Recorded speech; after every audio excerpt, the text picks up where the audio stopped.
안녕하세요. 네, 세종청파교회 신진식 목사입니다. 저희가 2019년에 3월에 개척 설립을 했습니다. 개척 설립을 하고서 창세기부터 신명기까지 토라를 읽고, 그리고 여호수아기부터 열왕기하까지 역사서를 읽고, 그리고 지난달까지 누가복음을 마치고 사도행전을 시작했습니다. 긴 말씀을 함께 목도하면서 신앙인의 풍경을 교우들과 함께 바라보고 어느새 뒤를 돌아보니까 하나의 공동체가 세워져 있었습니다. 지금 이 시점이 세종청파교회에게는 또 다른 시간을 바라보는 아주 중요한 때인 것 같습니다. 성전이 무너진 자리, 그리고 말씀의 사람이라고 하는 화두를 붙잡고 지금까지 왔는데, 이제 앞으로 어떤 화두를 붙잡고 우리가 새롭게 앞을 내다보며 가야 할까? 그 고민이 깊어지면서 저는 토라에서 가장 중요한 의례라고 하는 유월절의 밤을 떠올렸습니다. 여러분, 유월절의 밤을 기억하시죠? 구약에서는 출애굽기에서 새로운 시간을 여는 절기이고, 신약에서는 예수님께서 제자들과 함께 살과 피를 나누며 새로운 시대를 기약한 그러한 절기가 유월절의 밤입니다. 늘 그 밤이 궁금했습니다. 그들이 어떻게 그 밤을 보냈길래 그 광야의 시간을 견딜 수 있었고 성전이 무너진 자리에서 교회를 일으킬 수 있었을까? 중요한 것은 그 말씀을 살아낸 사람의, 그 말씀을 살아낸 어른의, 그 말씀을 살아낸 스승이 있었다라는 것이 가장 중요한 절기의 핵심이었습니다. 그래서 오늘 유월절의 밤, 어르신을 모시고 스승을 모시고 그 살아낸 말씀을 함께 들으며 앞으로 우리가 가야 할 길을 바라보는 귀한 시간이 되길 꿈꿉니다. 감사한 것은 이 공동체에게 그런 스승과 어른이 계시다는 겁니다. 요즘 같은 시대에 얼마나 큰 복입니까? 여러분, 오늘 이 시간, 그리고 내일 이 시간, 성서에 나오는 유월절의 밤, 그 공기를 함께 느꼈으면 좋겠습니다. 그리고 새로운 시간이 여러분의 그 시간 가운데 강림하는 그러한 은혜를 경험하는 저와 여러분이 되었으면 좋겠습니다. 더 기쁜 것은 이 사경회의 시간, 설립 때부터 세종청파교회와 우정을 나눴던 찬양사역자 나무혜님이 함께 해주신다는 겁니다. 찬양이 곧 기도라고했는데 나무혜님이 펼쳐 보이는 그 찬양의 시간, 기도의 시간을 통해서 말씀을 더 사모하는 이 시간이 되었으면 좋겠습니다. 그러면 우리 나무혜님을 모시도록 하겠습니다. 예. 안녕하세요. 전 나무엔이라고 합니다. 저한테 이렇게 얼마 안 되는 영적 자산이라는 게 있다면 지난 10여 년간 그 김유성 목사님을 통해 얻은 것이라고 말해도 사실 과언이 아닙니다. 진짜 조금도 과언이 아닙니다. 오늘 제가 목사님 곁에서 어떻게 하면 이렇게 좀 작은 조각물처럼 이렇게 있을 수 있을까 하고 몇 날을 고민했습니다. 또 그런 마음으로 이곳에 왔습니다. 혹 제가 오늘 너무 과하게 좀 진지하더라도 너그럽게 이해해 주시고 오늘 제가 이렇게 어떻게 진행하는 게 좋을까 고민하다가 제가 찬양을 4곡을 준비했는데 짧게 각 곡에 대한 그 감상을 좀 전하고 그래서 저 사람이 저 찬양을 하는구나라는 그 마음을 좀 전하고자 합니다. 첫 곡은 욥의 기도입니다. 욥에게 다가왔던 그 고통과 시련 이후에 바로 오늘 주제처럼 그 진정 그 담장을 넘은 사람으로서의 욥이긴 하지만 한평생 자녀를 잃은 고통 속에 산 사람이기도 합니다. 그는 아버지였고 저도 또 아버지 마음이라 그 마음을 담아서 한번 여러분과 나눠보도록 하겠습니다.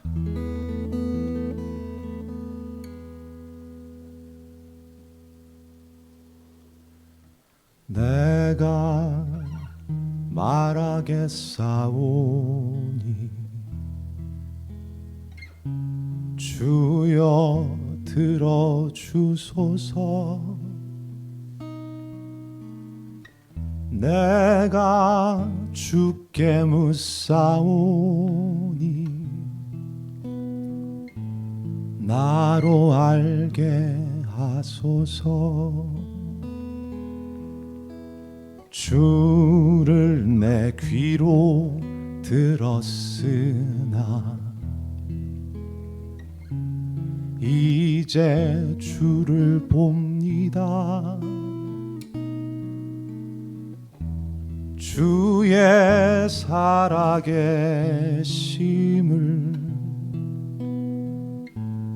이제 내가 봅니다. 용서하소서 나의 허물을. 내가 회개하오니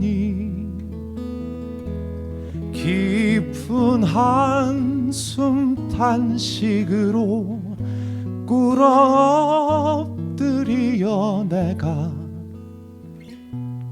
회개하오니.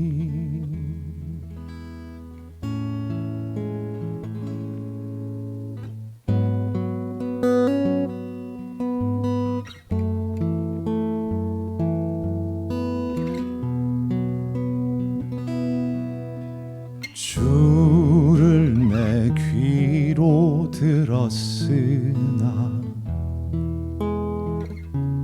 이제 주를 봅니다. 주의 살아계심을 이제 내가 봅니다. 용서하소서 나의 허물을. 내가 회개하오니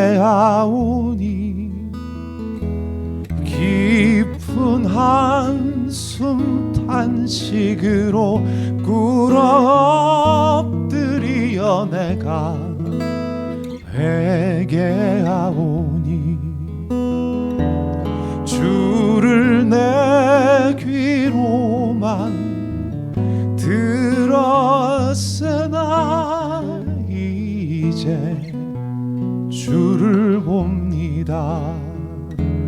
주를 내 귀로만 들었으나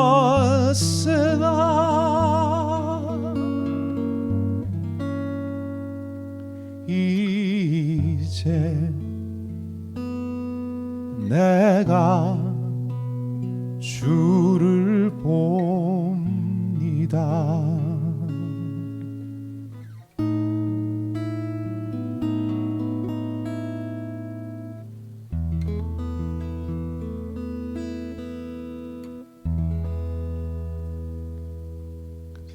아멘. 감사합니다.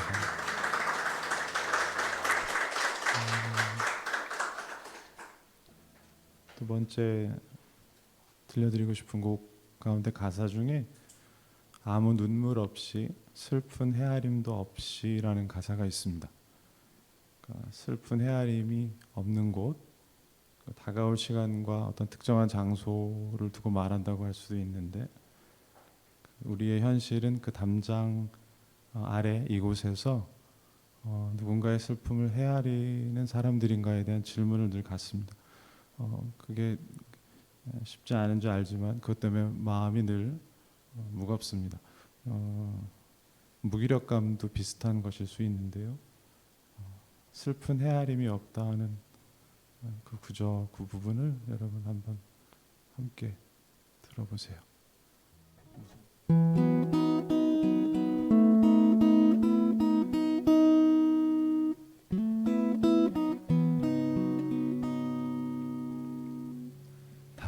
당신과 내가 좋은 나라에서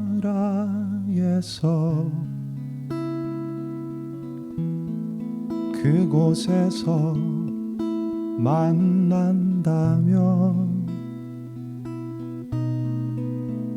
슬프던 지난 서로의 모습들을 까맣게 잊고 다시 인사할지도 몰라요. 당신과 내가 좋은 나라에서 그 푸른 강가에서 만난다면 서로 하고픈 말 한마디 하지 못하고 그저 마주보고 좋아서 웃기만 할 거예요. 그곳 무지개 속 물방울들처럼 행복한 거기로 들어가 아무 눈물 없이 슬픈 헤아림도 없이 그렇게 만날 수 있다면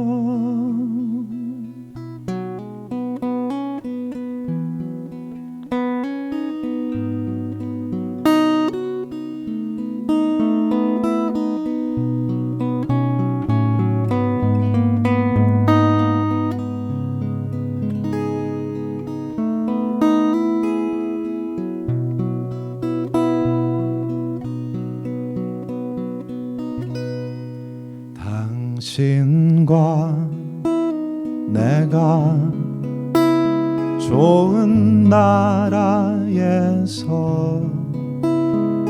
그 푸른 강가에서 만난다면 서로 하고픈 말 한마디 하지 못하고 그저 마주보고 좋아서 웃기만 할 거예요. 그저 마주보고 좋아서 웃기만 할 거예요. 라라라 라라 라라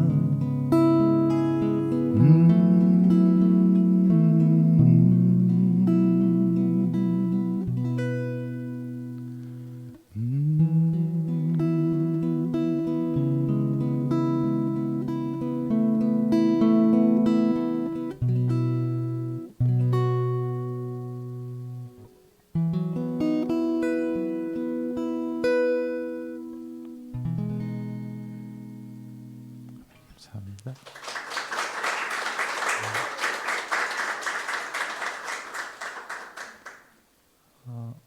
이번에 들려드리고 싶은 곡은 그 세상은 되게 경쟁적입니다. 이게 되게 경쟁을 싫어하는 저 같은 사람은 이렇게 음악을 할 때는 그럴듯해 보이긴 하는데 딱히 찾는 사람이 없을 때는 되게 무기력하고 백수 같은 모습입니다. 젊었을 때 항상 그랬습니다. 누구보다 고민이 많다고 하는 게 결코 자랑일 수 없었고 세계 평화를 얘기하면 몽상가처럼 보이곤 했습니다. 넌 할 수 있어, 넌 할 수 있어 라는 이야기들이 계속 난 할 수 없다는 생각만 하게 했습니다. 그런 의미에서 제가 좋아하는 격려의 이야기인데 어쩌면 버티라는 의미일 수도 있지만 살아내라라는 말을 참 좋아합니다. 그것도 역시 다가올 시간에 대해서 어쩌면 되게 소극적이고 내키지 않는 걸음을 향한 이야기일 수는 있지만 이제 제가 노래 만드는 중에 불현듯한 시간을 마주한다는 가사가 있는데 그 모든 마침에 대한 인정을 담고 있습니다. 그때까지 살아내겠다는 어떤 약속 같은 거기도 합니다. 어쩌면 이런 강제가 없으면 살아낼 여력이 없는 이들도 주변에 많습니다. 애 때문에 살든 누구 때문에 살든 살아내야 한다고 저는 생각합니다. 많은 사람들이 우리 주변을 그렇게 지나가고 있는데 저도 어쨌든 그런 사람 중에 하나였기 때문에 지금의 이 시간들을 좀 조금이나마 그래도 수월하게 지나는 게 아닌가라고 생각하는데 저와 여러분들은 이제 그런 걸 이제 은혜라고 이렇게 이야기하는 것 같습니다.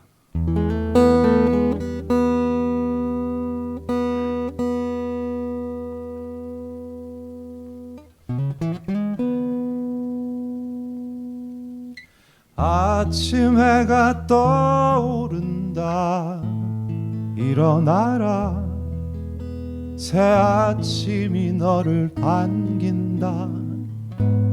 이제 일어나라. 어제의 슬픔은 어제로 족하니 살아라. 너의 새 하루를 너를 둘러싸는 세상이 네 맘 같지 않더냐 고단하더냐 그래 그만 일어나라. 저 구름 너머로 감춰진 하늘을 보아라. 너를 기다린다. 일어나라. 일어나가라. 너를 기다리는 그곳으로 네가 있어야 할 그 자리를 지키고 살아라. 살아내라.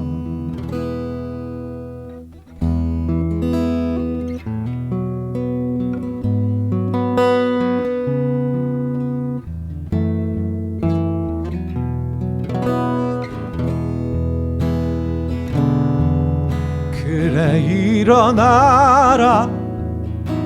일어나가라. 너를 기다리는 그곳으로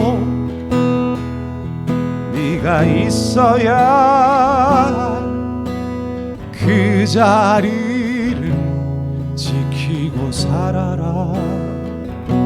살아내라. 그만 일어나라. 이제 일어나라. 너를 기다린다. 저 하늘이 저 바다에 삶의 무게를 지고 살아라. 살아내라.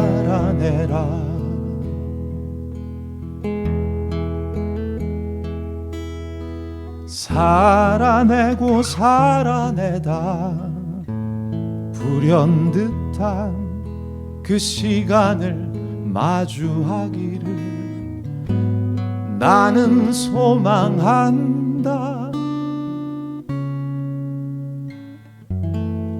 여전히 내 앞에 할 일이 너무 많아. 아쉬울 그 시간을 살아라. 살아내라.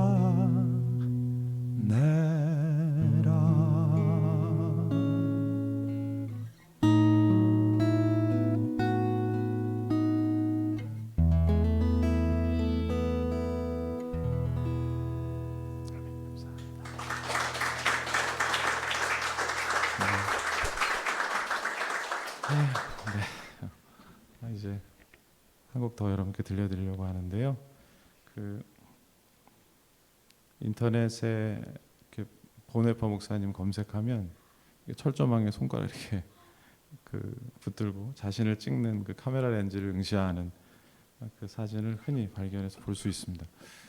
저한테 있어서 그 철조망은 넘을 수 없는 담입니다. 그러니까 그냥 예수를 배우면서부터 그저 그 담 너머의 이야기들을 노래하고 있다고 저는 생각합니다.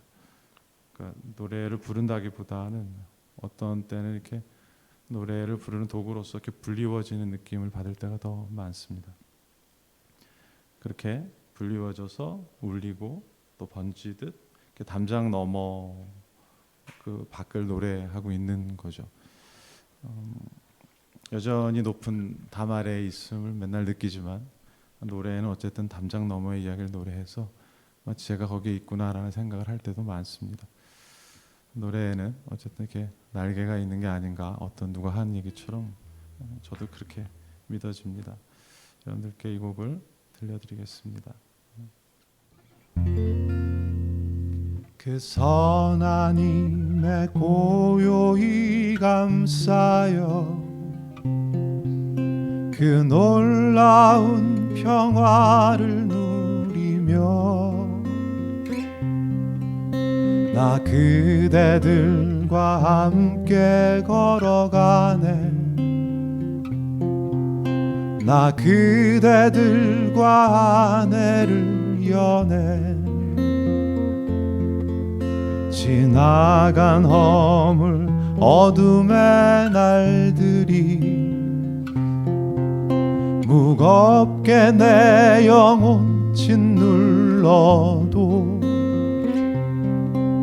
오 주여 우릴 외면치 마시고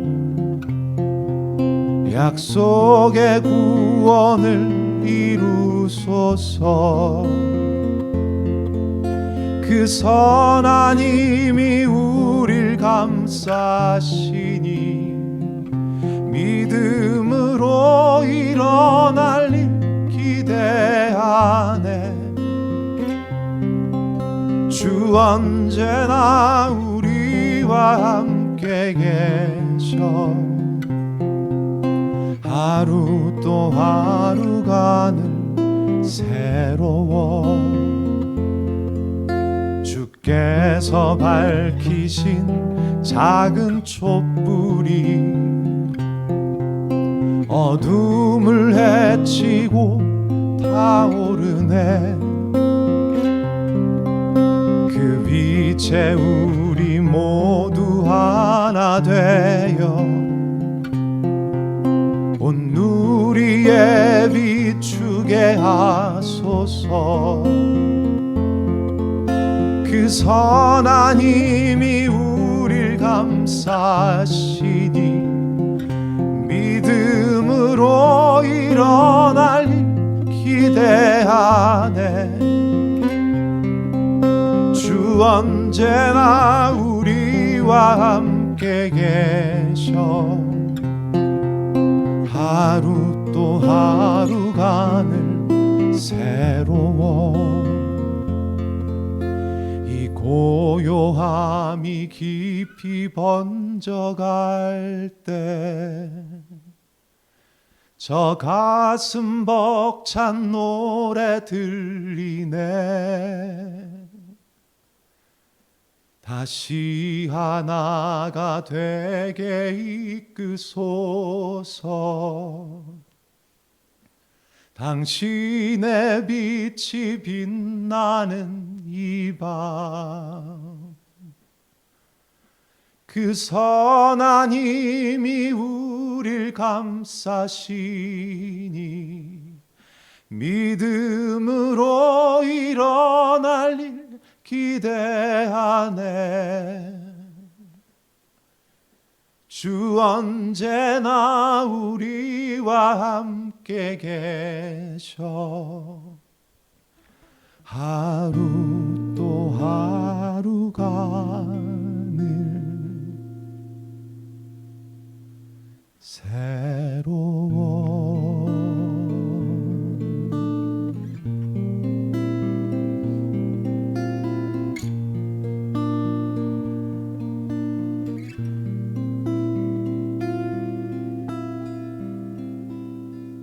김규성 목사님을 소개합니다.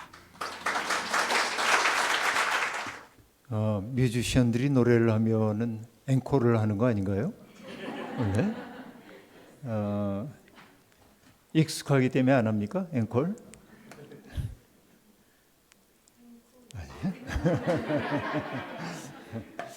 네, 너무 반갑고요. 예, 제가 청파교회 목사입니다. 세종 청파교회 하여튼 같은 청파의 이름으로 모이는 교회에 와서 말씀을 전하게 되니까 제 교회에 있는 것처럼 편안하고 또 뿐만 아니라 설렘도 있는 게 이제 사실입니다. 여러분들과 사실은 길지 않은 시간이죠. 오늘하고 내일하고 양이 들 동안 이야기를 하는데 사실은 이렇게 담을 넘는 사람들 주제를 저한테 주고 이 말씀 준비해 주십시오라고 얘기하는 교회는 처음이었어요. 이제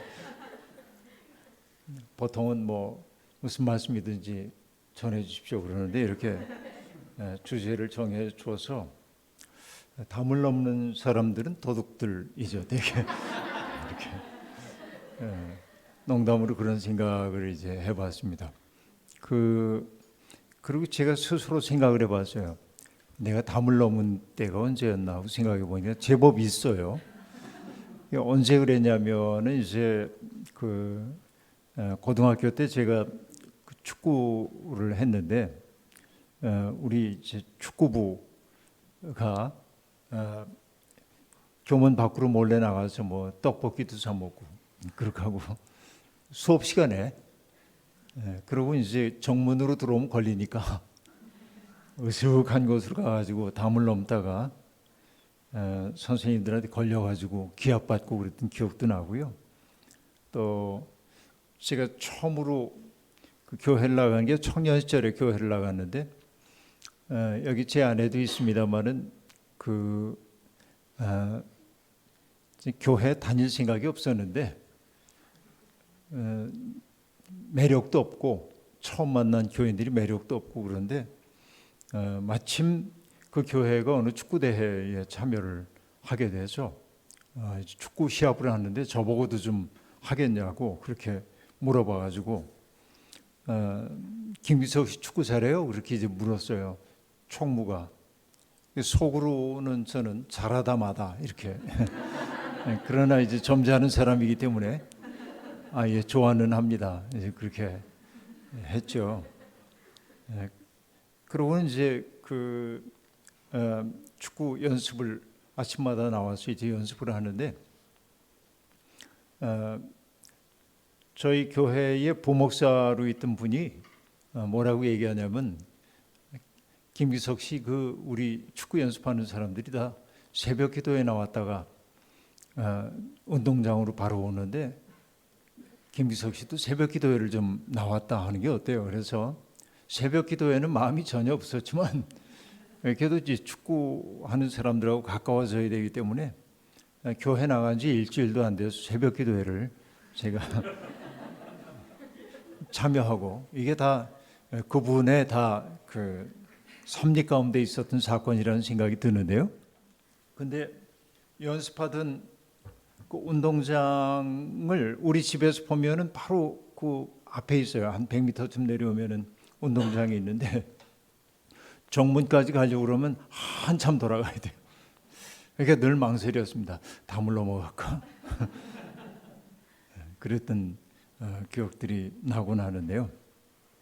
어쨌든 이 주제를 우리 신 목사님이 이렇게 주었을 때 이게 굉장히 의미가 있겠다는 생각을 이제 해봤습니다. 여러분 반칠환이라고 하는 시인이 있는데요. 웃음의 힘이라고 하는 시를 썼는데 이런 내용입니다. 넝쿨 장미가 담을 넘고 있다. 현행범이다. 활짝 웃는다. 아무도 잡을 생각 않고 따라 웃는다. 왜 꽃의 월담은 죄가 아닌가? 이게 이제 시입니다. 기가 막힌 시이잖아요. 넝쿨 장미가 담을 넘는데 현행범에 담을 넘으니까. 근데 아무도 화를 안 내. 다들 활짝 웃어요. 아무도 잡을 생각은 안 하고 따라 웃는다 라고 말합니다. 왜 꽃에 월담은 죄가 아닐까? 월담도 죄가 안 되는 월담도 있구나. 이제 그런 생각들을 해보게 됩니다. 세상에는 넘지 말아야 할 선 같은 것들이 있죠. 제법 많이 있습니다. 교통신호 같은 거 지키는 게 그렇습니다. 이건 사회적 규약이죠. 우리가 신호 앞에서는 어떻게 해야 한다는 게 사회적 규약입니다. 이 약속이 지켜진다고 믿기 때문에 우리는 안심하고 살기도 합니다. 그 약속이 어겨졌을 때는 굉장히 우리가 당황스러워할 수밖에 없는 게 사실입니다. 이런 기호로서의 약속 같은 것들이 꼭 지켜지는 사회가 좋은 사회라고 볼 수 있습니다. 여러분 제가 한 2달쯤 전에 미국에서 한 달을 머물다 돌아왔는데 미국에서 이제 그 동료들하고 이렇게 길을 걸어가다가 차가 이렇게 오고 있으면은 제가 나도 모르는 사이에 우리 동료들 이렇게 붙잡아서 차가 온다고 그러지. 그 미국에 살고 있는 목사님들이 웃으면서 목사님 여기 미국이에요 그러는 거예요. 그게 무슨 소린가 했더니 미국에서는 무조건 사람이 의지해요. 사람이 저만치어서 길을 건널 의사가 있다고 생각될 경우에 어쨌든 횡단보도에 사람이 다가오면 차는 무조건 서요. 그리고 이제 지나가야 하죠. 그건 정말 좋은 거다 하는 생각인데 미국에서 한 달 동안 익숙해지다 또 여기 돌아오니까 제가 또 헷갈리기 시작했어요. 차가 오는데 이렇게 가면 차가 저 건방진 사람 왜 안 차에게 자리를 양보하지 않아 이런 그 태도들을 보인단 말이에요. 이게 우리 세상입니다. 어릴 때부터 우리가 이상한 그 동요를 불러서 그래요. 따르릉 따르릉 비켜나세요. 저기 가는 전호인 꼬부랑노인 우물쭈물하다가는 큰일 납니다. 이게 얼마나 폭력적인 노래였는지 모릅니다. 근데 애들에게 우리가 그걸 가르쳤거든요. 그러니까 자전거가 우선이에요. 빠른 게. 문명의 이익이 자전거가 우선이고 사람은 언제나 양보를 해야 되는 거죠. 못된 노래입니다. 이거 우리 폐기 처분하도록 노력을 해야 할 것 같아요. 이 교통 문화만 좀 바뀌어도 좋겠다는 생각이 들기도 하는데요. 사실은 이제 넘지 말아야 할 선들이 굉장히 많이 있는데 아까 우리 나무엔 김성호 집사님이 디에트리 보네포 목사님 얘기를 했는데 철망에 손을 이렇게 대고 있는 그리고 이제 선한 능력으로를 불러줬습니다. 그 얘기를 딱 듣는 순간 떠올랐던 이야기가 있는데요. 2차 세계대전 말기에 포로 수용소에 잡혀있는 사람들 가운데 원인 모를 질병을 시름시름 앓는 사람들이 있었습니다. 근데 검사를 해봐도 의학적인 소견이 안 나오는 거예요. 그런데 분명히 그들은 아파해요. 그리고 기력을 잃어가요. 희망이 없어요. 그때 많은 그런 환자들을 진료했던 의사가 그 병 이름을 붙였어요. 그 병의 이름이 뭐냐면 barbed wire disease라고 말하는데 barbed wire는 철조망을 얘기하는 겁니다. 철조망 병이라는 거예요. 그러니까 내가 여기에 철조망이라고 하는데 갇혀 있다라고 하는 생각이 나는 희망이 없어. 나는 여기에 갇힌 사람이야. 나갈 수가 없어. 늘 철조망만 바라보고 있는 사람들이 걸리는 절망의 병이었다라고 하는 얘기죠. 그 아우슈비츠 수용소에 갇혔던 사람들이 자기들의 수용소 경험을 담아가지고 썼던 책들을 읽다 보면 임네 케르테스라고 하는 사람이 운명이라고 하는 책에서 얘기합니다. 이 수용소 밖으로 나갈 수 있는 방법이 3가지가 있다고 얘기합니다. 첫째는 뭐냐면 탈출하는 거예요. 그러나 탈출은 거의 불가능합니다. 그것은 이제 탈출하는 건 거의 불가능한 상황이고 두 번째는 뭐냐면 죽으면 나갈 수 있다는 거예요. 그래서 사람들은 이 수용소에서 탈출하고 싶어가지고 죽음을 선택하는 경우도 제법 많이 있었다 하는 얘기. 세 번째는 뭐냐면 상상력을 통해서 나가는 거예요. 그러니까 과거에 내가 전쟁이 일어나지 않았을 때 가족들과 함께 저녁 시간을 보냈던 그 일들을 상상해가면서 언젠가 이게 회복될 거야라는 소망을 품고 상상력을 통하여 이제 극한의 고립감에서 벗어났다는 얘기를 하기도 합니다. 그런데 그 barbed wire disease라고 하는 것이 걸리는 사람들의 특색은 뭐냐면 늘 철조망 안에만 바라보고 사는 거예요. 근데 똑같이 철조망 안에 갇혀 있지만은 철조망 너머에 피어나는 꽃들도 바라보고 저 너머에 바라보이는 구름도 바라보고 저 너머에 산을 바라보고 그런 사람들은 이겨내는 거예요, 그것을. 그래서 우리의 시선을 어디에 두고 사느냐 하는 게 우리의 인생의 내용과 질을 결정한다 하는 생각을 우리들이 품게 되는 것입니다. 우리의 마음속엔 나도 모르는 사이에 심리적인 물리적인 장벽들이 정말 많이 드리워져 있거든요. 그 속에서 우리가 어떻게 해방될 수 있을까? 이게 이제 오늘 우리가 생각해 봐야 할 과제 가운데 하나입니다. 그러나 모든 장벽은 우리가 넘어서야 하지만 그러나 넘지 말아야 할 선들도 있어요. 이거부터 먼저 얘기를 해야 합니다. 넘지 말아야 할 것들이 있는 거죠. 아까 우리가 교통 신호 지키기 위해서 우리가 이제 차선을 지키고 서야 할 자리에 딱 서야 안전한 사회가 도래하는 것처럼 우리들도 지켜야 하는 것들이 있단 말이죠. 그래서 세상을 창조하신 하나님이 마지막 순간에 인간을 만드시고 당신이 만드신 동산 안에 사람들을 데리고 오셨습니다. 그리고 그들에게 소명을 주시죠. 이 동산을 잘 가꾸라고 하는 소명을 주셨습니다. 그래서 여러분 어느 그 외국의 여자 신학자가 이렇게 얘기한 적이 있어요. 성경에서 일하라고 부름받은 것은 사람밖에 없다. 그러니까 일이라고 하는 것은 지긋지긋한 노동이 아니라 하나님의 창조적인 사역에 동참하는 일이라고 얘기를 했단 말이에요. 그러니까 이 일은 아름다운 것 이미 분명합니다. 그러나 하나님은 사람에게 뭔가를 하라고도 말씀하셨지만은 동시에 하지 말아야 할 것도 정해 주셨습니다. 그게 뭐죠? 다 알잖아요. 동산 한복판에 생명나무가 있었고 선악을 알게 하는 나무가 있었다. 이렇게 얘기합니다. 우린 나무 둘일 거라고 생각을 보통 합니다. 왜냐하면 생명나무와 선악을 알게 하는 나무 그러기 때문에. 그러나 우리는 이게 두 개의 나무가 아니라 하나의 나무의 다른 이름일 거다 이제 이렇게 보기도 합니다.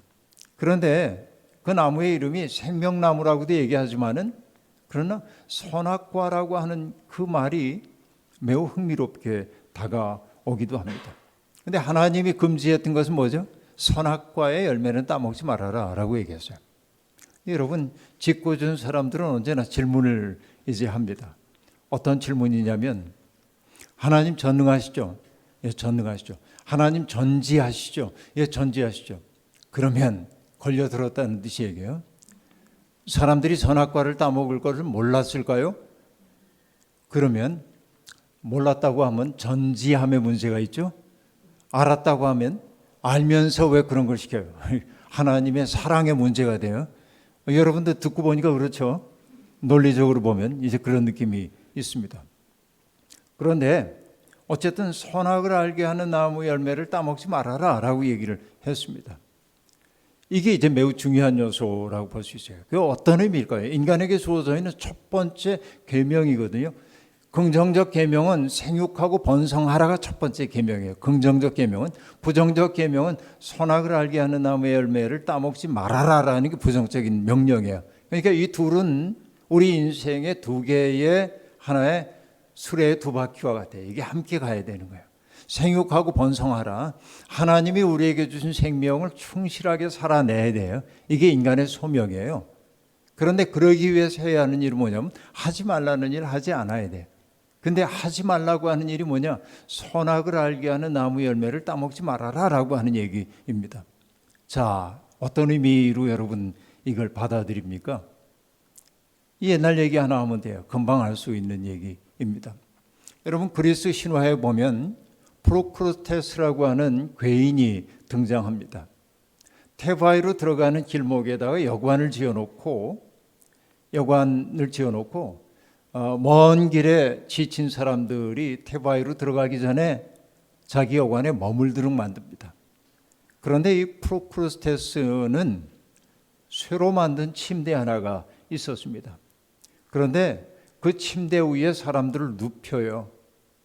그리고 침대보다 키가 작으면은 잡아 늘렸습니다. 침대 크기에 맞추기 위해서. 침대보다 키가 크면 어떡할까요? 잘라버리고 맙니다. 이 얘기가 의미하는 바는 뭐죠? 프루크루스테스의 침대에 눕혀지는 순간 생명의 온전함은 상실될 수밖에 없다라고 하는 얘기입니다. 그런데 그 얘기는 옛날에 있었던 아주 그 미개했던 시절의 그 이야기가 아니고 모든 인간이 보편적으로 갖고 있는 그릇된 욕망을 얘기하는 거란 말이에요. 여러분, 우리들 속에도 모두가 다 프로크루스테스의 침대가 우리들 속에 하나씩 다 있어요.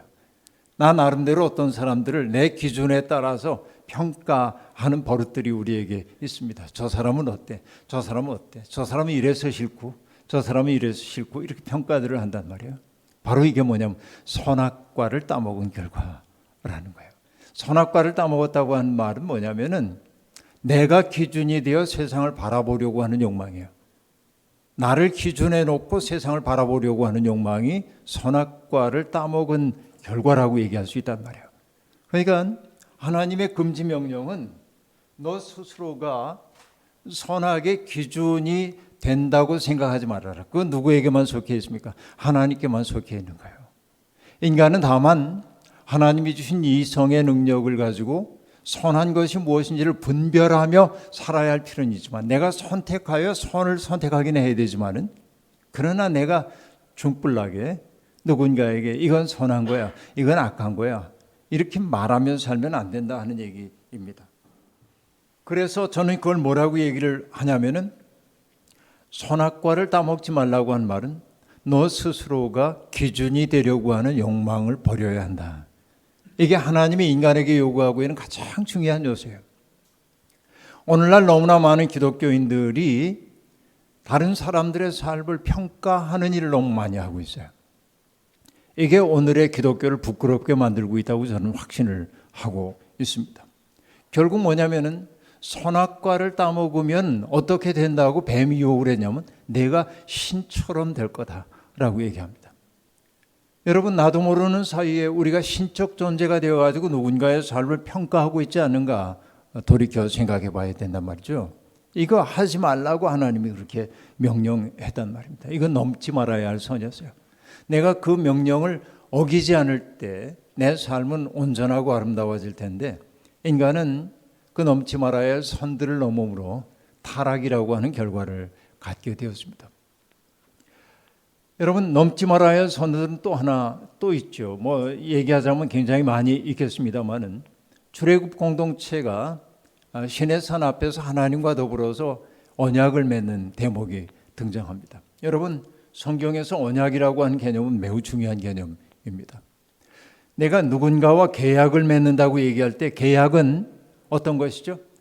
서로 간의 이해관계가 맞기 때문에 계약을 맺는 거예요. 저 사람과 나하고 계약을 맺음으로 저 사람도 나를 통해 이익을 얻겠지만 나 또한 그에게 이익을 얻을 수 있어야 계약이 유지가 됩니다. 더 이상 이익을 얻을 수 없다고 생각하는 순간 계약은 파기되도록 그렇게 되어 있습니다. 이익이 중심인 거예요. 그러니까 이익이라고 하는 것은 언제나 여러분 너의 이익만을 생각하는 사람들이 없죠. 나의 이익이 중심이에요. 자기 중심적인 거예요. 계약은. 그러나 언약이라고 하는 것은 이익이 중심이 아닙니다. 관계가 중심입니다. 하나님이 그 이스라엘 출애굽 공동체에게 말씀하시잖아요. 내가 너희에게 하는 말을 너희가 듣고 내 말대로 살면 나는 너희의 하나님이 될 거고 너희는 내 백성이 될 거야 라고 얘기합니다. 정말 그렇게 살아보겠니? 라고 물어요. 여러분, 출애굽기의 시내산 언약에서 제가 제일 감동하는 것 가운데 하나는 이런 것입니다. 세상을 창조하신 하나님, 그 온 우주를 창조하신 그 하나님이 노예로 살아왔던 노예민들에게 당신의 뜻을 일방적으로 부과하지 않는다는 데 있습니다. 뭘 하고 있어요? 동의를 구하고 있어요. 내 뜻은 이러이러한데 너희들이 내 뜻을 따르겠니? 그렇게 하겠어? 라고 동의를 구해요. 나는 이 대목이 이 시내산 언약의 핵심에 속한다고 늘 생각을 하고 있습니다. 노예라고 하는 사람들은 언제나 주인의 뜻을 수행하는 기계에 불과할 뿐입니다. 주인은 노예들에게 오늘 컨디션 어때? 내 생각은 어때? 묻지 않습니다. 그냥 할당량을 그에게 주고 그 할당량을 실현할 것만을 요구하고 있습니다. 할당량을 채우지 못할 경우에는 처벌을 합니다. 이것이 노예 노동입니다. 거기에 익숙한 사람들입니다. 이스라엘 백성들이. 그렇죠? 그런데 그 하나님이 그 백성들에게 뭐라고 말하냐면 내 생각은 이런데 내 생각에 동의해? 라고 묻고 있는 거예요. 이게 첫 번째 놀라운 점입니다. 두 번째는 뭐냐면 고대 세계에서는 언제나 지배 엘리트들만 신의 뜻을 알고 있다고 생각을 했어요. 지배 엘리트들, 왕이나 왕을 보좌하고 있는 사제들만이 하나님의 뜻을 알고 있고 그 뜻은 비밀스러운 거예요. 여러분 이집트에 가면은 룩소르라고 하는 도시가 있는데요. 거기에 가면은 카르낙 신전이라든지 룩소 신전, 어마어마한 규모의 신전이 있습니다. 규모가 얼마나 큰지 모릅니다. 그런데 가이드들이 얘기합니다. 이곳에 들어올 수 있는 사람들은 누구냐? 일반인들이 아닙니다. 왕과 사제만이 들어올 수 있어요. 고대 세계의 종교라고 하는 것은 왕과 사제들만이 신의 뜻을 독점해요. 왜? 여기에 힘이 있기 때문에. 그런데 하나님은 모세를 신의 산으로 불러가지고 모세에게 하나님의 말씀을 들려주면서 뭐라고 얘기합니까? 백성에게 가서 다 알려줘라. 모든 백성들에게. 하나님의 말씀은 독점이 허락되지 않는 거예요. 모든 사람들에게 다 주는 거예요.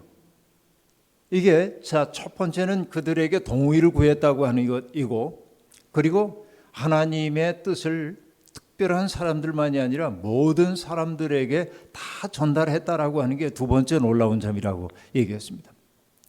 백성들이 하나님의 뜻대로 살겠다고 얘기했을 때 하나님이 그들에게 비전을 허락해 줘요. 비로소 관계가 이루어졌기 때문에. 아까 계약이라고 하는 것의 핵심은 이익이라고 얘기했죠. 그런데 언약의 핵심은 뭐냐면 관계야. 신뢰의 관계가 만들어진 거예요. 하나님과. 이익의 관계가 아니란 말이에요. 이때 하나님이 그들에게 비전을 주십니다. 그 비전의 내용은 뭡니까? 너희는 제사장 나라 거룩한 백성이 되어야 한다라고 얘기를 하고 있습니다.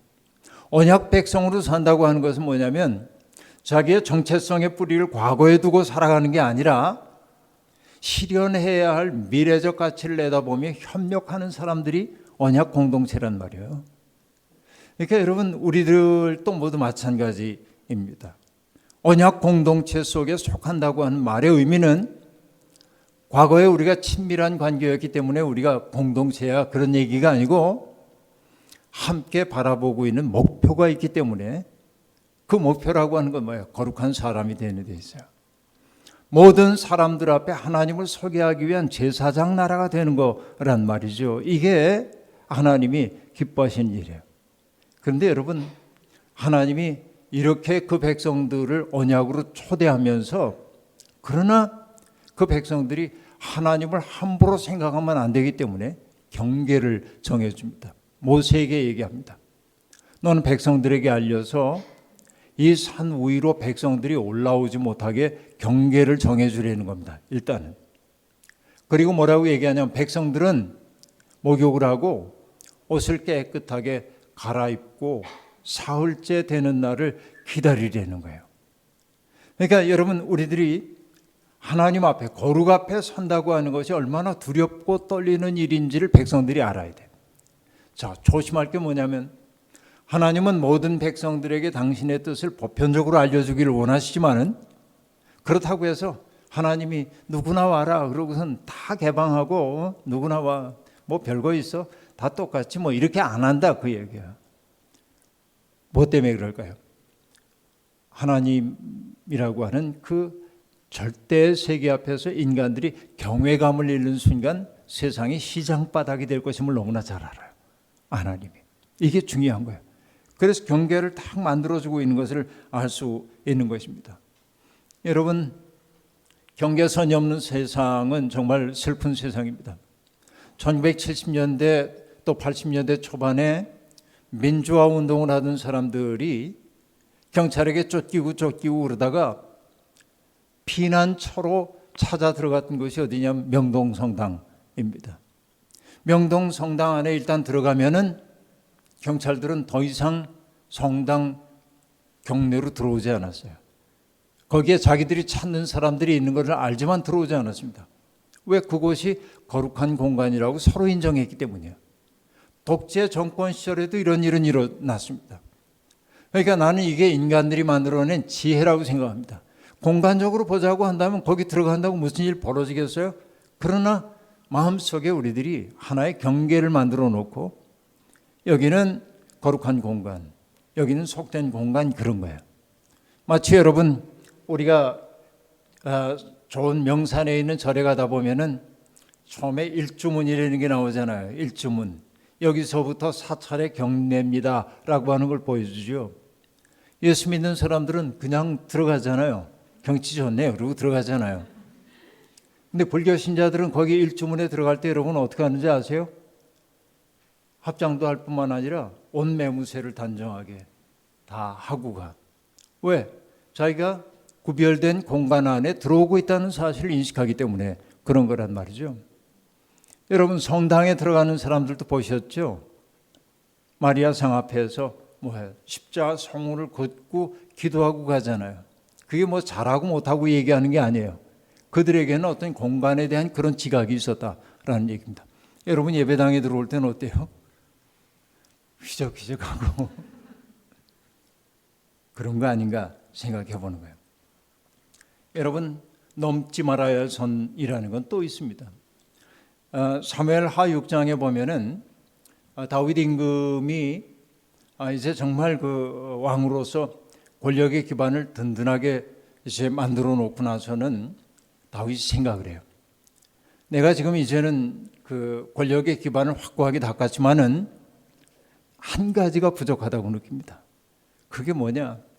나의 왕권을 야훼 하나님이 얼마나 깊이 나를 백업하고 계신지를 사람들에게 보여주고 싶어요. 그러다 다윗의 머릿속에 딱 든 생각이 뭐냐면은 블레셋과의 전쟁에서 빼앗겼던 언약궤를, 하나님의 언약궤를 다윗성으로 모셔오는 장관을 연출하자. 그러면 하나님이 나와 함께 한다는 사실을 온 백성들이 눈으로 볼 거다라고 생각하고 다윗은 정병 3만 명을 뽑아가지고 화려하게 언약궤를 모셔오려고 갑니다. 그렇게 하고 수레에다 태워서 끌고 오는 거예요. 그런데 여러분 나곤의 타작마당에 이르렀을 때 소가 이렇게 끌고 오고 있는데 나곤의 타작마당에 이르렀을 때 소가 갑자기 날뛰기 시작합니다. 그래서 뒤에 실었던 그 법궤가 떨어지려고 그러자 그 법궤 언약궤의 수송 업무를 맡았던 우사라고 하는 사람이 그걸 떨어지지 못하게 탁 막아요. 그러자 어떻게 됐습니까? 하나님이 그를 치셨죠. 그게 죽고 맙니다. 그래서 그 장소를 뭐라고 하냐면 베레스 우사라고 얘기를 하는 거예요. 왜 그랬을까요? 왜 이런 무서운 일이 벌어졌을까요? 하나님은 인간의 목적을 위해 납치당할 뿐이 아니기 때문에 그런 거예요. 다윗의 동기가 나빴어요. 그렇죠. 하나님을 진심으로 경외하기보다는 자기의 왕권 강화를 위한 수단으로 삼으려고 했을 때 하나님은 그에게 납치당하는 것을 거절하셨다라고 하는 얘기입니다. 이것이 이제 중요한 거예요. 나중에 다윗은 두려움에 빠지죠. 하나님은 정말 경외해야 할 대상이지 이용해야 할 대상이 아니구나라는 걸 느껴요. 나중에 다윗은 자기 스스로가 제사장이 입는 옷을 입고 그리고 사람들과 가가지고 제사를 바치면서 법궤를 모셔옵니다. 그때 하나님의 법궤는 다윗성에 안착되게 되는 이야기가 등장하고 있습니다. 그러니까 우리가 거룩함에 손을 대면 안 되는 거예요. 이게 이제 무엇보다 중요한 일이라고 볼 수 있습니다. 그러니까 여러분 인간이 인간답게 살기 위해서는 하지 말아야 할 일들이 있는데 바로 그것이 넘지 말아야 할 경계는 넘지 않을 줄 아는 게 이제 인생의 지혜다 하는 얘기입니다. 그러나 우리는 넘어야 할 경계선도 많이 있는 게 사실입니다. 세상은 끊임없이 우리를 구획 속에 집어넣습니다. 과거에는 여러분 우리가 이런 얘기도 많이 했죠. 개천에서 용난다는 말을 많이 했단 말이에요. 어떤 사람들이 출신은 미약해도 열심히 노력하면은 사회적 신분이 변화될 수 있었단 말이죠. 그러나 지금은 이게 사회적 이동성이 거의 없는 세상이 되어버리고 말았습니다. 그죠? 그러니까 교육 정도나 이런 것들이 딱 정해졌어요. 사람들은 어디에 사느냐에 따라서 그들의 삶의 내용이 아주 달라집니다. 과거에 이제 여러분 이제 남자와 여자가 사람 만나는 방식들이 다르잖아요. 남자들은 만나면은 어찌하든지 패킹 오더를 정해야 돼. 패킹 오더가 여러분 동물 세계에서 조류들이 뭔가 모이를 쪼아 먹는 순서가 패킹 오더잖아요. 그러니까 남자들은 계급을 만들어야 안심이 돼요. 그래서 은근히 이렇게 보고 나이가 얼마나 됐나 이런 거 따져보고 잘 가늠이 되지 않으면은 제가 군대를 뭐 쌍팔년도에 뭐 이렇게 얘기하면 은근히 그 사람의 이제 떠보는 거예요. 그런데든지 노골적으로 학번이 어떻게 되세요? 뭐 이런 거 물어보고 계급을 만들어야 남자들은 이제 시원해지고 그런 경우가 많이 있습니다. 그러니까 그렇게 보면은 여성들에 비해서 남성들은 굉장히 미개하다. 관계를 맺을 줄 모르기 때문에 그런 거예요. 그거 알지 못하면 굉장히 이제 불안해집니다. 여러분, 근데 요즘은 이렇게 묻는데요. 악수합니다. 이 사람이 나하고 악수하는 사람이 지속적으로 사귀어야 할 사람인지를 알아보기 위해 이렇게 묻는답니다. 실례지만 어디 사세요? 그래서 대답하는 거예요. 예를 들면 예, 제가 대치동 삽니다. 그러면 그러시군요. 존경하는 거예요. 근데 여러분 뭐 어디라고 얘기할까요? 어디 지역 욕하는 것 같아서 안 되겠다. 그러니까 어떤 지역을 얘기하면서 여기 삽니다. 그러면 그 다음부터 날 별거 아닌 것처럼 바라보는 거예요. 살고 있는 장소가 사람의 가치를 나타내는 것 같은 시대입니다.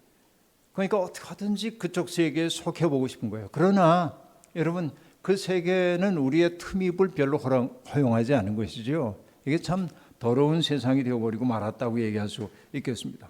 그런데 기독교인들은 끊임없이 그런 장벽들을 넘어서도록 요구를 받고 있다고 얘기할 수 있습니다.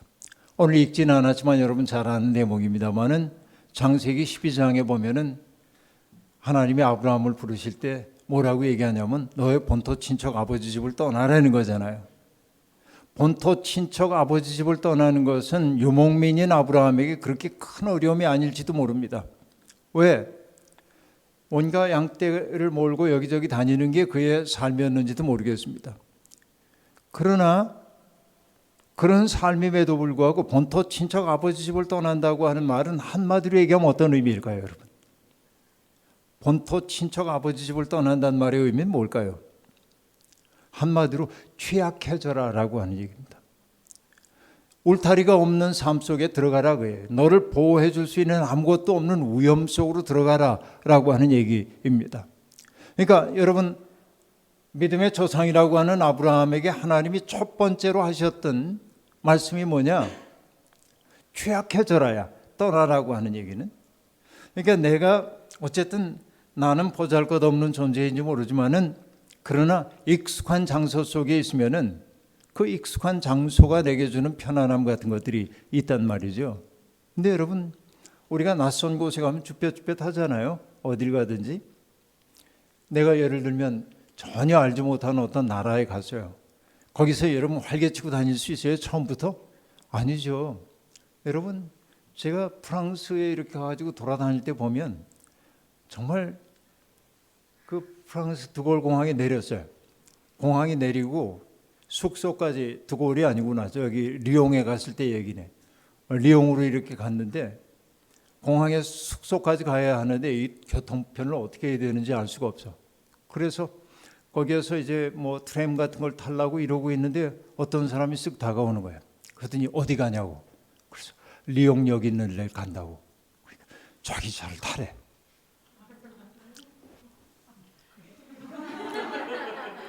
이걸 타야 돼 말아야 돼 걱정이지. 근데 불안해하지 말라고 탈 사람이 또 있대. 그 보니까 나처럼 어리숙한 사람이 거기 또 두 사람이 이렇게 있어요. 그래서 이렇게 보니까 한편은 아닌 것 같아.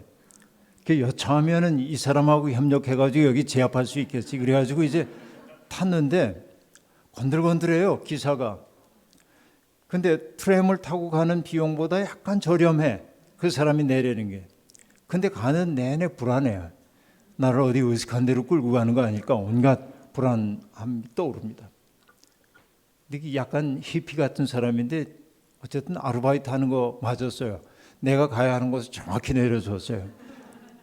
근데 뭐냐면 모르니까 내가 불어도 못하고, 그러니까 취약해지잖아요, 그렇게. 근데 그 다음 날부터 그 안에서 움직이는데 전철을 타야겠는데, 전철 타려면 우리 뭐 카드로 표를 사든지 그러면 좋잖아요. 아니면은 뭐 가서 돈 내고 카드 표를 사면 좋잖아요. 근데 이 리옹역에서는 동전으로만 살 수 있어, 자판기에서. 근데 동전이 어디 있어요? 표를 사려니까 뭘 해야 됩니까? 괜히 밖으로 나와가지고 가게가 있나 해가지고 먹지도 않는 사탕 하나 사고 거스름돈 받아가지고, 이게 프랑스 전역이 그런 게 아니라 거기만 그런 거예요. 나한테 익숙하지 않은 거예요. 익숙하지 않은 장소에 가게 되면 내가 바보가 아닌데도 바보가 된 것처럼 느껴져요. 그리고 늘 뭐냐면 내게 호의를 베풀어 줄 수 있는 사람이 있는가 두리번거리는 거예요. 그렇잖아요. 취약한 사람이 된다고 하는 건 뭐죠? 나를 지켜줄 사람이 없기 때문에 누군가의 호의에 의지하여 살 수밖에 없어요. 그런데 누군가가 내게 호의를 베풀기 위해서는 내가 뭐 해야 합니까? 나 스스로도 그에게 뭔가를 줄 수 있어야 합니다. 이게 중요한 거죠. 여러분, 사티시 쿠마르라고 하는 사람이 있는데, 사티시 쿠마르라는 평화운동가인데 어느 날 신문을 보다 충격을 받습니다. 여러분도 알만한 버트란트 러셀이라고 하는 수학자이자 철학자가 85세 때인가 핵무기 철폐를 요구하는 시위에 가담했다가 붙잡혀서 경찰에 체포됐다는 소식을 봅니다. 85세 노인이. 사티시 쿠마르는 충격을 받습니다. 이 노인이 핵무기 철폐를 위해서 이렇게 노력을 하고 있는데 젊은 우리는 뭐하나. 그래서 친구 하나와 자기의 영적 스승이라고 얘기할 수 있는 비노바 바베라고 하는 사람을 찾아갑니다. 그래서 선생님, 우리가 그 당시만 해도 전 세계 8나라가 핵무기를 가지고 있었는데, 핵무기를 가지고 있는 8나라에 가서 핵무기를 철폐하라고 하는 평화 시위를 하려고 합니다. 선생님, 혹시 제게 해주실 말씀 없습니까? 그러자 사티시 쿠마르에게 비노바 바베가 두 가지 얘기를 합니다. 첫째, 너는 정말 평화를 위해 가는 것이니 육식을 하지 말고 채식을 하며 그 순례를 하도록 해라 라는 게 첫 번째 요구였습니다. 힌두교도였기 때문에 그런 요구를 했을 겁니다. 두 번째는 뭐냐면 일체 돈을 가지고 가지 말아라. 돈 한 푼도 가지고 가지 말래요. 마치 예수님이 제자들을 선교 여행에 보내시면서 했던 것과 똑같은 요구를 지금 하고 계신 겁니다. 돈 없이 어떻게 8개국을 여행합니까? 그런데 비노바 바베가 그렇게 얘기했기 때문에 사티시 쿠마르는 그렇게 하겠습니다 하고 가는데 걸어가는 거예요. 근데 먹어야잖아요. 근데 먹을 돈이 없잖아요. 그러니까 그가 해야 하는 일은 뭡니까? 누군가가 자기들을 맞아들여 가지고 밥 한 끼 주도록 만들어야잖아요. 그러기 위한 뭘 해야 돼? 낯선 사람들하고 관계를 맺어야 하고 그들에게 자기들이 걸어왔던 삶의 이야기를 들려주고, 그래서 그들이 호의를 가질 때 들어와서 식사하라고 얘기하고 잠자리도 제공해 주는 거예요. 근데 사티시 쿠마르가 얘기합니다. 만약에 우리 주머니에 돈이 있었다고 한다면 먼 길을 걸어가 가지고 지쳐 있을 때 맨 먼저 할 일은 뭡니까? 호텔을 찾고 따뜻한 목욕할 수 있는 물이 나오는지를 확인하고 그렇게 갈 거래. 돈으로 해결할 거라는 거예요. 그러나 돈이 한 푼도 없었기 때문에 그곳에 가서 나는 나를 도와줄 선의를 가진 사람이 누구인가를 바라볼 수밖에 없었고, 그리고 그의 선의를 맞아들일 만한 사람인지 나를 노출해야만 했고, 이것이 관계를 만들었고 평화를 만들었다는 거예요. $8나라를 다 돌았어요. 사티시 쿠마르가. 난 여기에 핵심이 있다고 이제 보게 되는 건데, 그러니까 취약해질 때만 사람들은 뭐가 될 수 있냐면 복의 매개가 될 수 있어요. 그러니까 아브라함에게 내 본토 친척 아버지 집을 떠나 내가 내게 지시할 땅으로 가라라고 얘기했고, 하나님이 그에게 아브라함에게 주셨던 약속이 뭐냐면 너를 저주하는 사람은 나도 저주하겠고 내게 복을 비는 사람에게 내가 복을 주겠다라고 얘기하면서 아브라함의 소명이 뭡니까? 너는 복의 근원이 될지라라고 얘기합니다. 근원이란 말은 적절한 번역은 아니고요, 복의 매개가 되어라라고 하는 것이죠. 너를 통해 나의 복이 사람들에게 흘러가게 살려는 거예요. 누구만 할 수 있다고요? 취약해진 사람만. 그러니까 여러분, 내가 안정된 자리에 이렇게 있을 때는 취약에 빠진 사람들이 안 보여요. 나 스스로가 연약함 속에 있을 때 비로소 누군가를 돕게 된단 말이죠. 여러분, 소돔성과 고모라 성을 하나님이 이제 멸망시키려고 할 때 소돔성 앞에, 성문 앞에 있었던 아브라함의 조카인 롯이 낯선 나그네들을 보고 자기 집으로 영접합니다. 왜 영접했겠어요? 나그네 서름을 너무나 잘 알기 때문에 그런 거예요. 취약해진 사람이기 때문에 나그네로 거기에 오고 있는 사람들이 얼마나 어려움을 겪고 있는지를 알기 때문에 자기의 집을 문을 연 거예요. 그들을 맞아들였어요. 그런데 소돔성 사람들이 와가지고 밤중에 그 사람들 내놓으라는 거예요. 그러자 롯이 나와가지고 이러지들 말라고, 이러지 말라고, 내 집에 오신 손님에게 이러지 말라고 얘기합니다. 그때 소돔성 사람들이 롯에게 하고 있는 얘기는 뭡니까? 아니, 너도 떠돌이 주제에 어디서 우리 지도자 노릇하려고 그래? 아무리 내가 그곳에서 정착하여 돈을 벌고 산다 할지라도 롯은 떠돌이에 지나지 않았단 말이에요. 그러니까 연약함 속에 있는 사람만 연약함을 돌볼 수 있는 능력이 있다라고 하는 얘기입니다. 바로 이것이 떠나라고 하는 말의 의미인 거예요. 나의 편안함의 자리 속에 있을 때는 누군가에게 복을 매게 할 수 없는 거예요. 이게 이제 중요한 거라고 볼 수 있습니다. 아브라함은 끝없이 떠돌았죠. 하란으로 갔고, 세겜으로 갔고, 베델의 동쪽으로 갔고, 네겝으로 내려갔고, 애굽으로 내려가게 되었습니다. 그가 얼마나 취약해졌는지를 성경이 보여줍니다. 아브라함은 두려웠어요. 사라에게 얘기합니다. 당신이 아름답기 때문에 바로가 나를 죽일지도 모르니 당신이 내 누이라고 합시다. 얼마나 비겁해요. 이게 뭐면 취약해진 거예요. 이렇게. 인간은 그런 거예요. 근데 이 일은 여러분 나중에 그랄 왕 아비멜렉에게 똑같이 나타나잖아요. 그랄에 와가지고 블레셋 지경에 와서도 아브라함이 사라에게 똑같은 일을 한단 말이에요. 당신을 내 아내가 아니라 누이라고 합시다. 틀린 말은 아니지 않소? 이러면서. 이게 아브라함이잖아요. 그래요. 그러니까 여러분, 누군가의 환대에 기대어 살 수밖에 없는 취약해진 존재예요. 그래서 여러분, 창세기 18장에 보면은 아브라함이 어느 날 자기의 집 장막 앞에 이렇게 있는데 문득 눈을 들어보니까는 낯선 세 사람이 자기 앞에 오는 것을 봤습니다. 그러자 아브라함이 그들 앞에 나가가지고 마치 종처럼 엎드려요. 그리고 이렇게 얘기합니다. 내 집에 오셨으니 들어와서 좀 쉬시고 제가 물을 좀 떠올 테니까 손과 발을 씻으시고 음식을 만들어 올 테니 음식을 잡수시고, 그리고 아브라함이 하는 그 다음 얘기가 뭐냐면 마음을 상쾌하게 하신 후에 떠나소서라고 얘기합니다. 이 대목이 매우 중요한 대목입니다. 아브라함이 자기의 고향을 떠나서 그렇게 취약해져 본 경험이 없다고 한다면 떠돌이가 되어 자기 앞에 당도한 그 사람들을 그런 마음으로 맞아들일 수 있었을까 생각해 보는 거죠. 그럴 수 없었을 겁니다. 그래서 아브라함은 그들에게 물을 떠다 바치고, 종들이 하는 일이잖아요. 물을 떠다 바치고, 그리고 아내에게 떡을 만들어 오도록 하고 양을 잡아가지고 음식 만들어 푸짐하게 대접합니다. 우리가 알죠? 그 나그네가 누구였는지. 하나님의 사자들이었잖아요. 그래서 그들이 대접을 잘 받고, 그리고 여러분, 그 아브라함이 그 음식을 차려놓고 그 다음에 뭐라고 얘기하냐면 아브라함이 그들이 먹고 있는 그 옆에 기다리고 서 있었어요. Abraham waited on. 그래. wait on 했어. 그들의 필요에 응답하기 위해서. wait on 하는 사람이 wait 하거든요.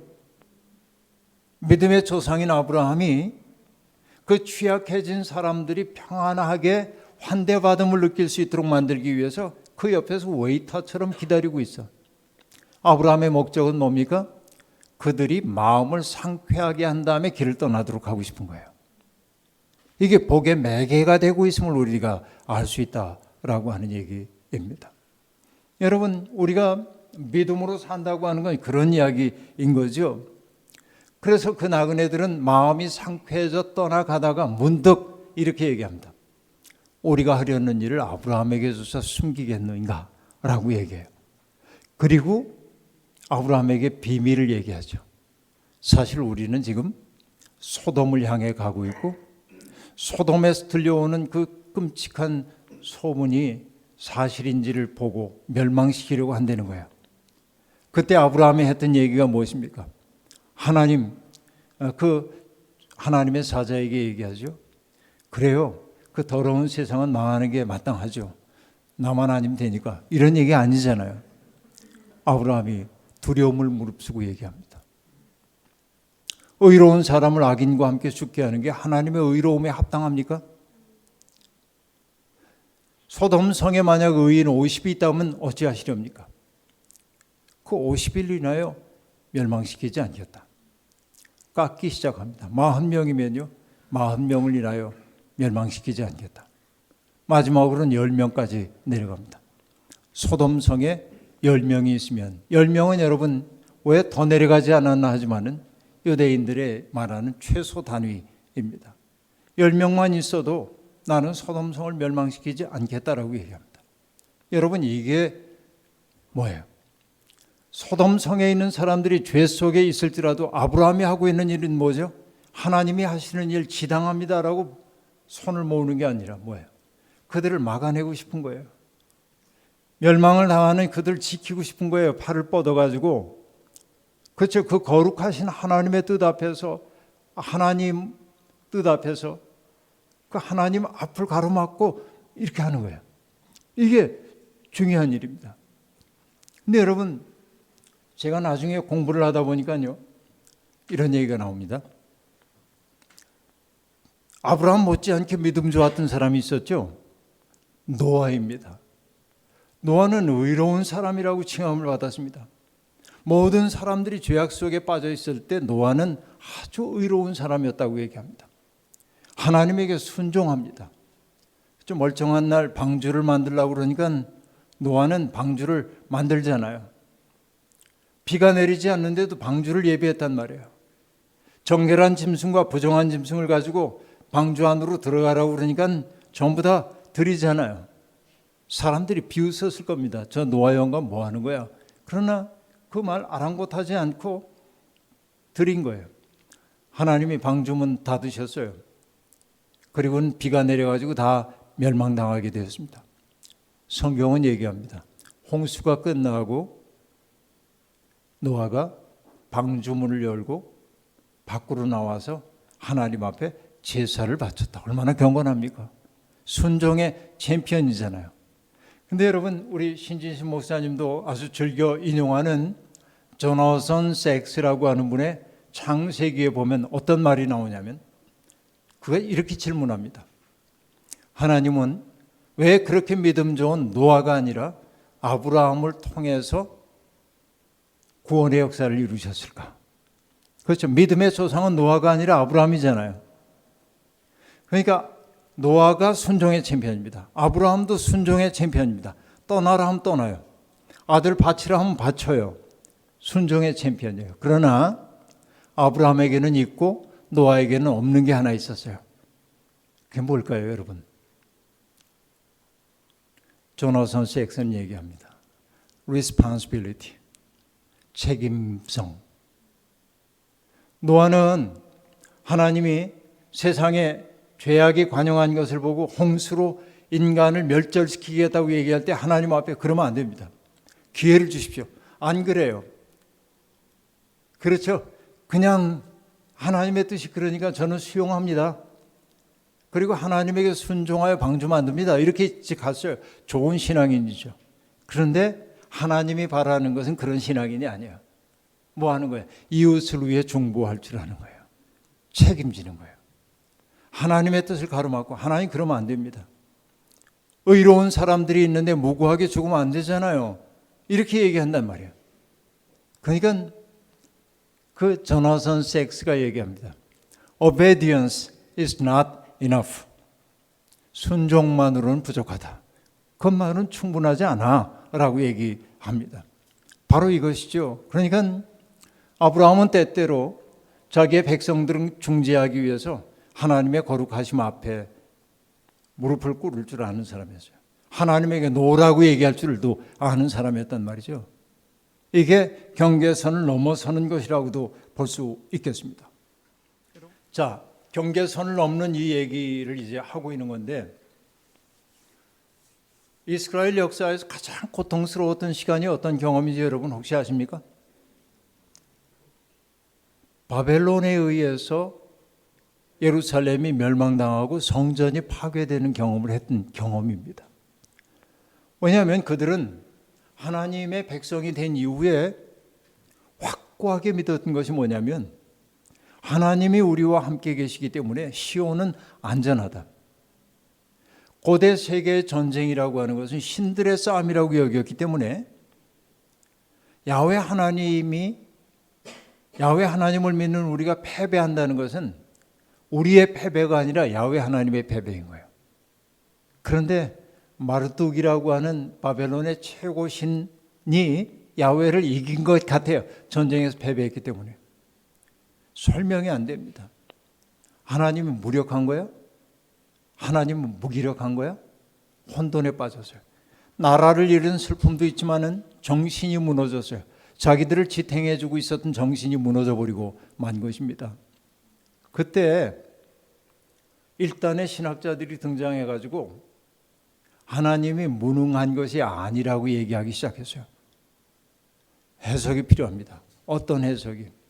하나님이 무능해서 패배한 것이 아니라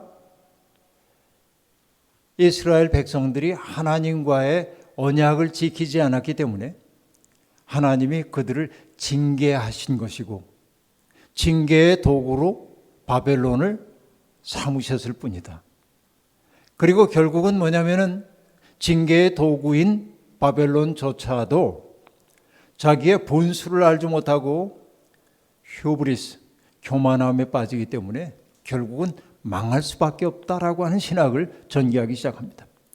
그러면서 과거에는 예루살렘 성전이라고 하는 특별한 공간에서만 예배를 드릴 수 있다고 생각을 했는데 신학자들이 완전히 생각을 바꾸는 거예요. 하나님은 여기에만 계신 분이 아니라 백성들이 있는 곳 어디에나 계신 분이에요. 그래서 그 이전에는 야훼 하나님이 그들의 신앙의 중심이었다고 한다면 그 다음부터는 뭐냐면 온 천지를 만드시고 주관하시는 하나님, 천지의 주제이신 하나님에 대한 얘기를 한단 말이에요. 그 하나님을 성경은 엘로힘이라고 그래요. 그러니까 야훼 하나님은 역사 속에서 그 백성들의 삶에 개입하시고 이끄시고 그 백성들과 착고를 같이 찬 것처럼 언약을 맺고 이끄시는 하나님인데 바벨론 포로기의 신학에서 하나님은 엘로힘, 세상을 창조하신 분으로 세상의 모든 섭리를 다 하고 이루시고 계신 분이라고 얘기하면서 신학의 하나의 지평이 넓어지고 있음을 볼 수 있어요. 이것도 담을 넘어선 거예요. 일종의 이런 거예요. 그러니까 여러분 결국은 가만히 생각해 보면 인간의 삶의 지평이 넓어지는 것은 행복하고 편안할 때가 아닙니다. 내가 고통 속에 있을 때 나의 한계를 뛰어넘게 된다는 사실을 성경은 거듭거듭 우리에게 보여주고 있는 것이죠. 여러분 세상에는 두 종류의 사람이 있습니다. 이야기를 좀 정리를 이제 하겠습니다만 두 종류의 사람들이 있습니다. 영어로 얘기하면은 the somewheres 어떤 장소지요. 그리고 또 하나는 뭐냐면 the anywheres 그렇게 얘기해요. somewhere, anywhere 이게 차이가 있는 거예요. somewhere라고 하는 것은 뭐냐면 특정한 장소나 혹은 지역에 충실한 사람들을 일컫는 겁니다. 그러니까 우리에게 익숙한 장소, 거기에 머물면서 익숙한 사람들과 익숙한 태도와 익숙한 문화 속에서만 살아가는 사람들이 있단 말이죠. 그들은 자기들이 언제나 옳다고 생각해요. 자기들의 견해, 거기에서 어긋나는 사람들은 전부 배제해버리고 맙니다. 오늘의 기독교인들이 그러합니다. 자기하고 생각이 조금만 다르면 다 밀어내요. 배제해버리고 말아요. 그러다 보니까 여러분, 제가 요즘 느끼는 아이러니가 뭐냐면 기독교인들이 세상을 그렇게 배제하자 세상이 교회를 배제하기 시작했어요. 에? 이게 개독교라고 한 말이 나오는 까닭이 바로 그런 데 있다고 볼 수 있는 겁니다. 그러니까 이 somewheres, the somewheres는 확증 편향을 가지고 있어요. 나는 언제나 옳고 너는 글러. 이런 태도를 가지고 살고 있는 사람들입니다. 오늘의 기독교인들이 이런 태도를 많이 보여주고 있어요. 저 사람들은 그릇되고 나는 옳고 이런 확증 편향 속에 살고 있어요. 그러나 여러분, the anywheres는 좀 다릅니다. 그들의 정체성이라고 하는 것은 늘 변화 가능해요. 새로운 장소, 새로운 도전에 자기를 개방해요. 여러분, 하나님을 믿는다고 하는 것은 금방 얘기했던 것처럼 두 가지 태도를 내면하고 사는 것이라고 얘기를 했는데, 지켜야 할 경계선은 정확하게 지켜야 되고 하나님이 우리에게 주셨던 그 경계선을 위반하지 않기 위해 노력을 해야 한다는 얘기가 첫 번째였고, 그러나 기독교인들은 인간이 인위적으로 만들어 놓은 그 경계선들을 넘어설 수 않은 개방적 태도가 필요하다고 얘기했고, 바로 그것이 뭐였어요? 하나님이 아브라함을 불러서 본토 친척 아버지 집을 떠나라고 얘기했을 때 그 떠난다는 말의 의미를 저는 하나로 요약했죠. 기억나세요? 어떤 말이었습니까? 취약해져라. 내가 취약하지 않고 내가 강하다고 생각하는 순간 여러분, 우리는 오만에 빠지기 쉽습니다. 다른 사람들을 아까 얘기했던 프루크루스테스의 침대 위에 눕히는 이 일들을 자행하며 삽니다. 그런데 내가 취약해졌을 때 비로소 우리는 내가 누군가의 호의에 의해 살 수밖에 없다는 사실을 알게 되고, 그 때문에 누군가가 내게 호의를 베풀어 주는 것처럼 나 또한 누군가에게 호의를 베풀며 살 수밖에 없는 인생임을 알게 돼요. 그때 비로소 뭐예요? 인생이 고마움임을 알게 되는 것이죠. 그런 것입니다. 여러분, 오늘 첫째 날은 바로 이런 성경에 등장하고 있는 근원적인 장벽을 떠나는 이야기, 아브라함의 이야기를 가지고 얘기했습니다. 내일은 예수님 이야기 할 텐데, 이 대목이 이제 하나의 가장 중요한 우리 기독교적 정체성이 무엇인지를 돌아볼 수 있는 좋은 기회가 되리라고 생각하고요. 여러분, 지금 있는 자리에서 무조건 떠나십시오라고 하는 얘기는 아니고, 공간을 떠나는 것만이 떠남이 아닙니다. 나에게 익숙하고 내가 편안하고 이게 내 생각이라고 생각했던 이 속에서 자꾸 떠나요. 여러분, 헬만 헤스의 데미안의 유명한 구절을 여러분 잘 아시죠? 새는 하나의 세계라고 얘기합니다. 알은 하나의 세계입니다. 알이 하고 있는 역할은 두 가지예요. 하나는 뭡니까? 아직도 자라야 하는 생명을 보호해 준 역할을 합니다. 때때로 우리는 이렇게 어떤 somewhere에 머물러야 합니다. 그러나 여러분, 이 알은 보호하기도 하지만은 결국은 새로운 생명이 탄생하기 위해 뭐 해야 돼? 깨져야 되는 거예요. 그러니까 여러분, 나는 보호받는 자리에만 있어서는 안 되고 깨져야 하고, 그 깨짐을 통해서 커지는 거예요. 나의 영혼이 커지고 나의 그릇이 커지고 나의 생각이 커지고, 커진다고 하는 것은 어떤 이야기죠? 타자를 위한 여백이 내 속에 많아지기 시작하는 것을 의미해요. 하나님을 믿는 사람들은 이렇게 좁은 사람이어서는 안 됩니다. 하나님을 믿는 사람은 여백이 많은 사람이어야 합니다. 어떤 사람이 이렇게 다가올 때 혹 맞아들일 수 있어야 합니다. 오늘 여러분은 어떻습니까? 그런 여백이 많은지요? 세상엔 미움이라고 하는 경계선, 이 경계선이 너무 아주 날카롭게 서 있는 세상입니다. 이것을 넘어서는 사람들이 바로 믿음의 사람들임을 잊지 말기를 바라고, 이런 계기를 통해서 우리의 삶도 또한 깊어지기를 주의 이름으로 축원합니다.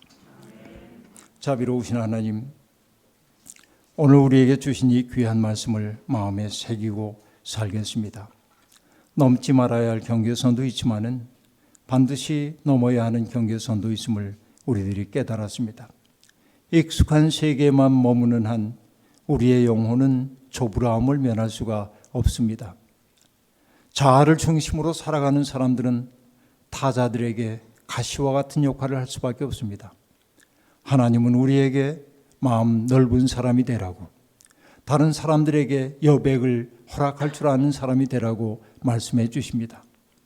때때로 우리가 고통을 겪는 까닭은 그 고통이라고 하는 선물을 통해서만 우리가 커질 수 있음을 우리는 뒤늦게 깨닫곤 합니다. 우리가 겪는 모든 고통이 다 아름다운 고통이라고 말할 수는 없지만, 그러나 그 고통을 통하여 더 큰 영혼을 이루는 것이 우리의 인생의 과제임을 깨닫습니다. 오늘 이 자리에 동참한 모든 사람들이 바로 그런 경험을 통하여 점점 생각하는 바가, 살아가는 바가 확장되게 도와주시고, 누구를 맞이하든지 넉넉하게 품할 줄 아는 품넓은 사람들이 되어 살아가도록 복내려 주옵소서.